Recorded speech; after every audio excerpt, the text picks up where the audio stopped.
Candace Owens is alleging that France has put out a hit on her, that apparently she has been informed that her life is in danger. Now, I don't know what people make of this, but what was really interesting is that she posted on social media that the show is not streaming this week. She is not having a show this week. This sounds very serious. Like at first, like people saw this and a lot of people were making fun of it, but I've been kind of following this on social media and this sounds pretty serious. So I just want to go ahead and say that for people who may have doubts. So let's start from the beginning. It was just a couple of days ago. She went back into President Macron's situation. You guys know the Macrons filed a lawsuit against Candace Owens. She put together this timeline of when things started to take a turn. So let's look at that timeline and then let's get to these accusations that she is making more recently. When I began to create a timeline of when my life took a very different turn, it is because I began prodding the narrative on Israel at the exact same time that I began looking into the Brigitte Macron story. That was in March of 2024. It was on March 13th, 2024, that I did the very first ever episode on Brigitte Macron, right? And then, wham, I am fired within 10 days. It's a pretty quick turnaround. Charlie, of course, was a staunch defender of mine. Immediately when I got fired publicly and privately, he held my back. And then suddenly donors start to squeeze him and tell him that I can no longer hit the stage at Turning Point's AmFest. They want me gone from the Turning Point roster, right? I bring my new independent show back in June. And the timeline, actually, when I start to put these things together, is interesting. So we're going to bring that up here because I like timelines. It makes things neat, right? So we are in 2024, right? March 13th, I do that first episode regarding Brigitte Macron. March 19th, just 6 days later, I'm fired from a Daily Wire. I thought it was 10. It's actually 6 days later I get fired from a Daily Wire. Then pause. So this is something I was not aware. I didn't put this timeline together. When she was fired from the Daily Wire, we all know that was after her criticisms against Israel because she started doing that on the Daily Wire before she was fired. And I thought that she was fired for that reason and that reason only, because Ben Shapiro was like, no, you can't talk about Israel this way. There was a rabbi that came on the Daily Wire that she, interviewed and went back and forth with. And then she was kind of gone. But I didn't put the connection here with the Macron story as well. So now this makes a little bit more sense that March 19th, she was fired from the Daily Wire. And March 13th, 6 days before that, was the first episode about Brigitte Macron.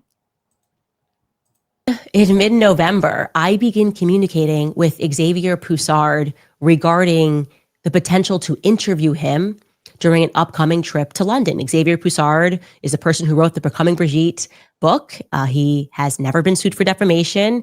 And I was only going to interview him one time because he had never been on camera.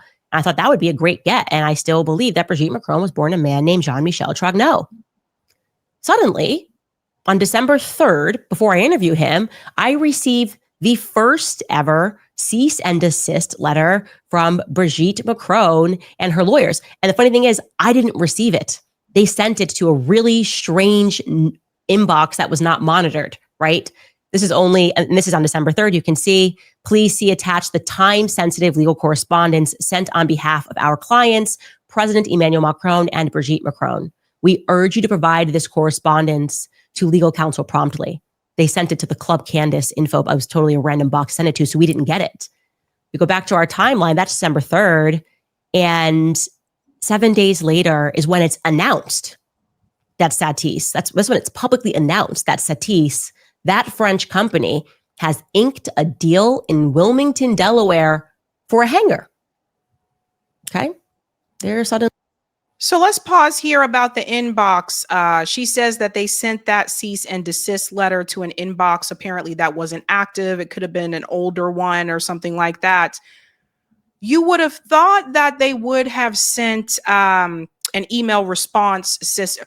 Like there's an example where you can send something to somebody and it's set up in such a way in the email so that you would get a notification if they opened it or not. And I would assume with something like a cease and desist, they would have had that in place, but it sounds like they may not have.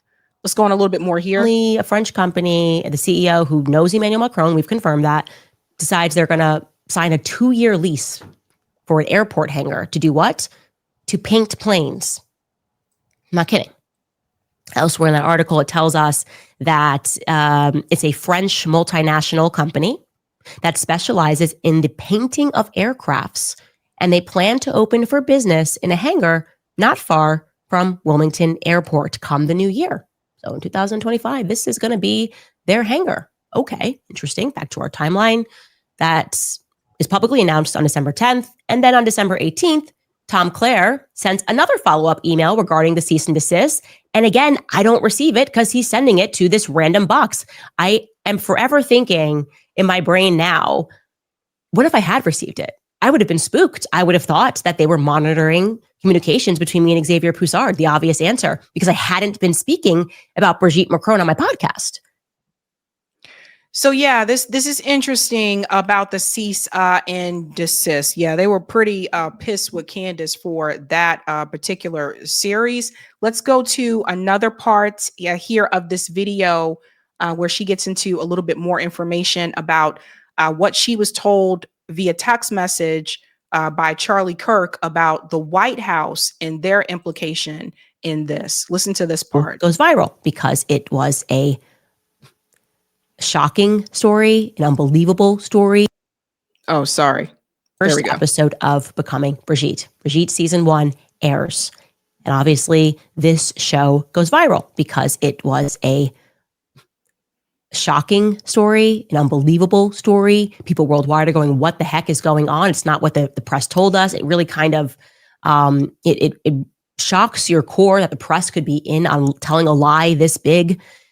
And then on February 17th, we premiere my sit down with Xavier Poussard.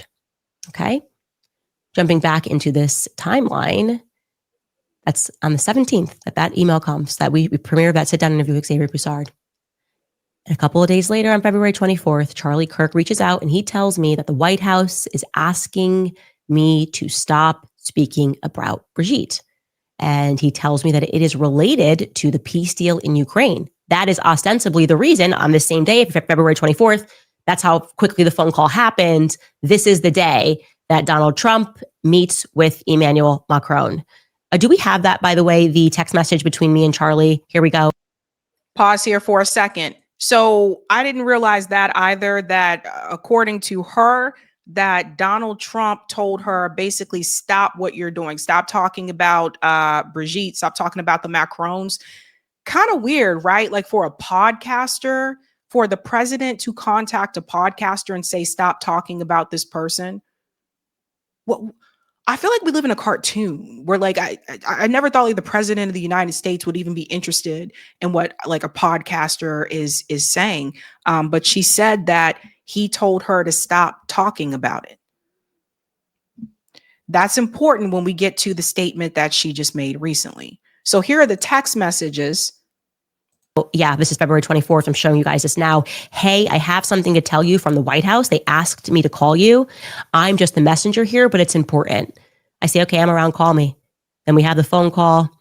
And then I was like upset about the phone call because I was pregnant. And then I felt bad. And I was like, okay, let me think about it because I don't want people in Russia to be killed because I won't stop speaking about Brigitte if the Ukraine peace deal is actually was at the center of this.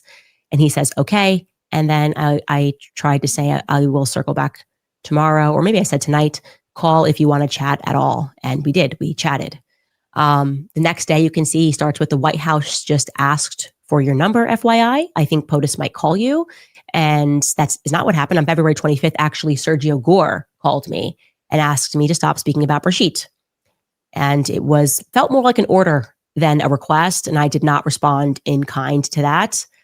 February 26th, President Donald Trump calls me and asks me to stop speaking about Brigitte. Now, Charlie's in the middle of this. Communications are happening between me and Charlie about Brigitte, okay? So she was told twice, and she was told by two different people, Sergio and Donald Trump. On July 1st, and by the way, the series was over, and I said I'll agree to be quiet about this for a while because it's no longer relevant, and I don't want like Christian men to be slaughtered in Ukraine because I'm not keeping my mouth shut. Now, on July 1st, Macron sends another legal threat. On July 18th, this is where things get really interesting. Charlie Kirk hosts Tucker Carlson at SAS. This brings in the Tucker element, right? He tells Tucker to go max, call out Israel, Jeffrey Epstein, just go max. And guess what? Tucker really did go max. I want to actually play for you this clip of what Tucker said on stage. Take a listen. The unfairness of it drives you crazy. And it's particularly galling in the case of Jeffrey Epstein and the whole constellation of people around Jeffrey Epstein, all of whom seem to be getting away with scams. And how do you know they're getting away with scams? I'll tell you how, because they're useless and they're rich. So how do you come to a place where some of the least impressive, most useless people who have no actual skills become billionaires? How's that legitimate? And by the way, if you ask this question, at least in Washington, it's like, oh, well, yeah, sounds like you're a socialist. Sounds like socialism. Yeah, okay, I'm a socialist now. All right. I was a Qatari agent or a bigot. Now I'm a socialist. All right. Leaving aside my committed socialism, can you answer the question? How did Bill Ackman get $9 billion? Bill Ackman, a pretty impressive guy? I know Bill Ackman. No. Bill Ackman's like well-connected and super aggressive. That's it. His father had money also. He grew up with money. And then also people become billionaires because they get other people to do the hard work for them. They exploit labor. That's how they become billionaires. That's pretty much how it works. And I think, well-connected, super aggressive people deserve a fair living like everybody else. But if you're accruing $9 million just because you're willing to do anything, I don't know why we have to pretend that's good. How did Epstein get 4 Gulf Streams? How did he get an island, a massive ranch in New Mexico, the biggest house in New York? Like, what is that? Like, at some point, the basic economics really matter. And they matter because not that it's bad that rich people are getting richer, it's bad that everyone else is getting poorer. And it's especially bad the young people can't afford homes. So what Tucker is getting to the heart at there is that we don't live in a meritocracy, right? You have people who, because of their bloodlines, are just being handed things, right? Bari Weiss is a perfect example of that. Nobody knows why she is an executive at CBS. She has no objective talent. I will guarantee you everyone around her is smarter than her. And yet CBS picked Bari Weiss. She's a Zionist. She had that going for her. That's what helped her out. So this video here was streamed 4 days ago. And so she went back into talking a little bit here about the Macrons and the Charlie connection, also with Donald Trump. Now, why is that important? I wanted to show you that because of the statement that she just made recently about this threat on her life. Urgent. 2 days ago, I was contacted by a high-ranking employee of the French government. After determining this person's position and proximity to the French couple, I have deemed the information they gave me to be credible enough to share publicly in the event that something happens. In short, this person claims that the Macrons have executed upon and paid for my assassination. This is a big claim. Let me highlight this. This is a big claim, you guys. So she is saying that this person claims that the Macrons have executed upon and paid for her assassination. Now, a lot of people saw this and they're like, this girl is crazy. She's losing her mind, blah, blah, blah. She has not had a show because, like I said, we'll get to that in a second. She said there's not going to be a show this week. So people are like, okay, where are the receipts? Like, prove it, But every time people have said that, she's come forward with receipts. But this is a serious, serious accusation. So listen to this as well. Yes, you read that correctly. More specifically, that the green light was given to a small team in National Gendarmerie Intervention Group. I am told there is one Israeli that is on the assassination squad and the plans were formalized. Again, this person provided concrete proof that they are well placed within the French government apparatus. Further to this point, this person claims that Charlie Kirk's assassin trained with the French Legion 13th Brigade with multi-state involvement. So now she is linking Charlie Kirk's death also to French assassins. That's why I wanted to show you the video of what she said more recently about the Macron thing and going through the timeline. Like, we already know the Macrons have sued her. They're not happy with her about this. This claim, this is a wild, wild claim. So all I would say is I sincerely hope she comes forward with receipts, because right now people are saying she's crazy, because this is a serious claim though. Let's go on here. Journalist Xavier Possard's life is also at risk. So she's naming another person who she said is at risk. This is deadly serious. The head of state of France apparently wants us both dead and has authorized professional units to carry this out. I ask that every person retweet and share this. I do not know who in the American government can be trusted, since this source claims our leaders are aware. But I have more specific information, which is definitely verifiable, should they care to reach out to me. To the brave official in France who did this because they were so moved by the evil of Charlie's public execution to risk their own life, may God bless you truly. Now, I 100% hope, and I say this, I hope that this information that was allegedly sent to her is not someone trying to, is not a joke. You know what I'm saying? I hope it's not someone just, oh, let's see if she falls for this. I sincerely hope it's not that. Because this is serious. Like, that's not a game to play around people's lives. Candace has kids. Let's get to the other part here. Here's another one. I am told that payments for assassinations are running through the Club Desist in France. I probably pronounced that horribly. I don't know French well. This means there is a paper trail, and I encourage the patriots of France to do what you can to uncover it. I would again like to stress that there was a French female assassin, but also a male Israeli assassin that were selected to kill me. These are joint state operations. This is if this is true, this is very scary. Very scary. Let's go on a more here. When everything is said and done and the public learns that Macron allegedly moved $1.5 million for my assassination, how will the world respond? Is everybody hearing this?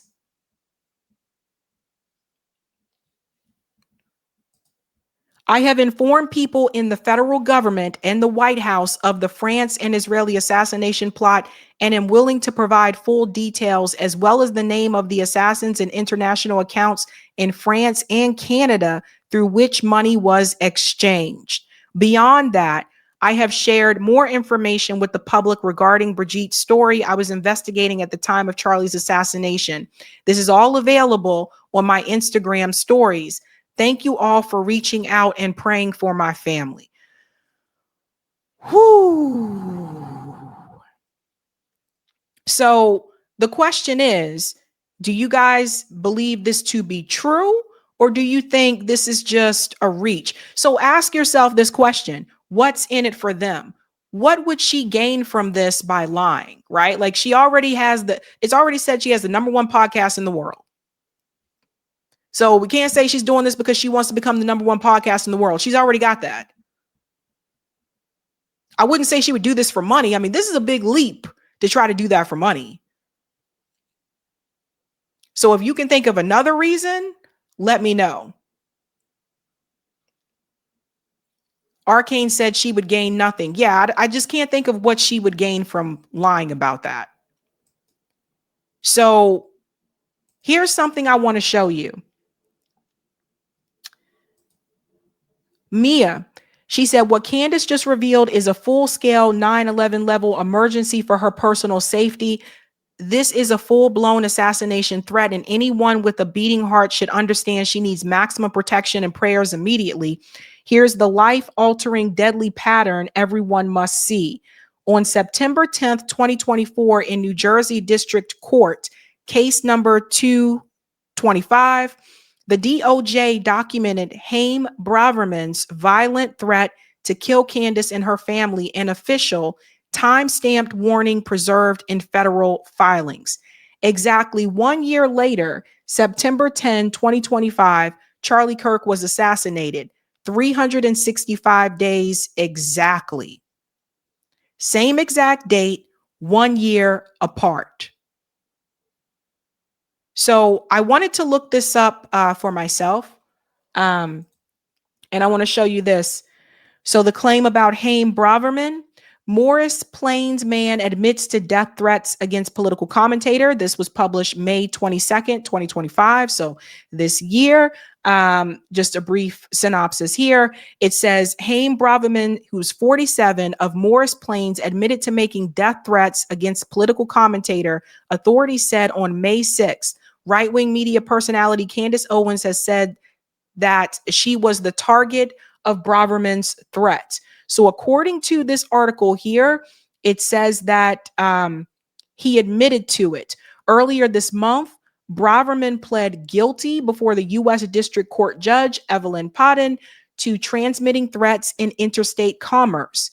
In September 2024, Braverman, enraged by remarks the commentator had made about prominent now deceased rabbi whom he admired, made numerous threats against her, according to U.S. Attorney Alina Habba. So that is correct. So I looked this up for myself just to see if that was true. And I want to show you something else about France. So this was interesting. Hit squad of French secret agents hired for contract killings. By the way, I just Googled this. You can Google it. It's there. This was Thursday, February 4th of 2021. So this is a thing where France does have hit squads. I wanted to check this for myself. And I'll make it bigger. I'm sorry. There you go. So you can see it here. 4 French intelligence agents have been arrested on suspicion of being in a hit squad hired for contract killings. The agents, 3 from Direction General de la Sécurité Extérieure, DGSE, the French MI6, and the 4th retired from DGSI, the French MI5, have been charged with attempted murder over a plot to kill a respected businesswoman. So this is a thing. And here's another one. Even The Guardian covered this. See, look at this. French intelligence agents charged with attempted murder. Police discover agents in stolen car with false plates while plot to kill woman was not a part of the duties. This was Wednesday, August 5th, 2020. Preliminary attempted murder charges have been filed against 2 agents from France Foreign Intelligence Agency over an alleged plan to kill a 54-year-old woman last month. In the Créteil suburb of Paris, the city prosecutor's office had said. So I didn't know about this, but this is a thing. Just wanted to check that for myself, that there is French intelligence. And again, that there was at some point French secret agents that were hired for contract killings.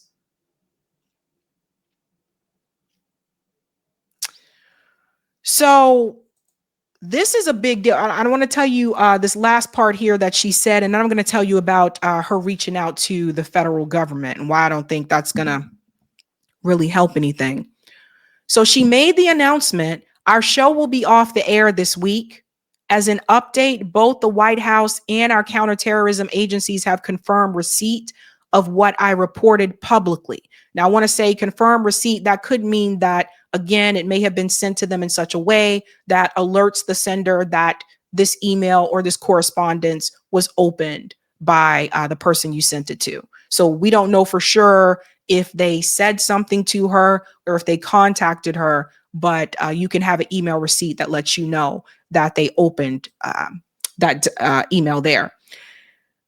Emmanuel Macron attempted to organize my assassination per a source close to the first couple. Also, I will again state that the French legionnaires were involved in Charlie Kirk's assassination, but they did not act alone. For all of you who doubted my claims, you can now look to the President of the United States and our intelligence communities to issue a statement to confirm whether I am telling the truth. So here's the thing. Because Candace called out Trump, Kash Patel, and all of them, and rightfully so, I'm not sure that they're going to be willing to jump in here. This is the thing about, remember when I told you about politics and the game that you're supposed to play with politics? See, Candace stopped playing that game. She stopped playing their game. So I'm not sure that they're going to be willing to help her. They're probably just going to be like, they may have opened it, but Kash Patel of all people is probably like, yeah, you're on your own, but we don't know. We don't know. But for obviously it sounds like for safety or security reasons, she is not having her show this week. And I know it's Thanksgiving this week, but there's still Monday, Tuesday, and Wednesday. She usually does a couple of shows a week. So it seems like she might be trying to protect herself. And I would argue at this point in time, I would sincerely hope if she didn't have it before, I would sincerely hope that she has some form of security. Security officers, whoever it is that you need to hire, I would hope that she has that in place. Because if this is real, like I said, right now, again, when it comes to receipts, we don't have receipts to see because she said the show is not going to be live this week. But I would imagine at some point she's probably going to come forward and show that information. But like I told you, if you think that she's making this up, ask yourself this question: what is in it for her? She can't say, well, I want to grow more. She has one of the largest podcasts on YouTube, political podcasts on YouTube. Can't say, oh, I want to become the #1 podcast in the world, because she already is. So basically, to make a long story short, they look at it at her. They look at it this way, as like, you said too much. You've been revealing some things. And remember, people have been asking her to let the Charlie Kirk thing go. Remember, people have been asking that. So they feel like she's been poking her nose in places where they feel like it doesn't belong. And that's the dynamic of power, people in power, and how they can use that power to either work with you or work against you. So I don't know what's going to happen. I imagine she's probably going to come back next week, I assume, because she said she's taking this week off. But again, like I said, I would imagine it's probably for safety reasons. Hey guys, this was a Sabby clip. If you like what you saw, hit that like button and subscribe.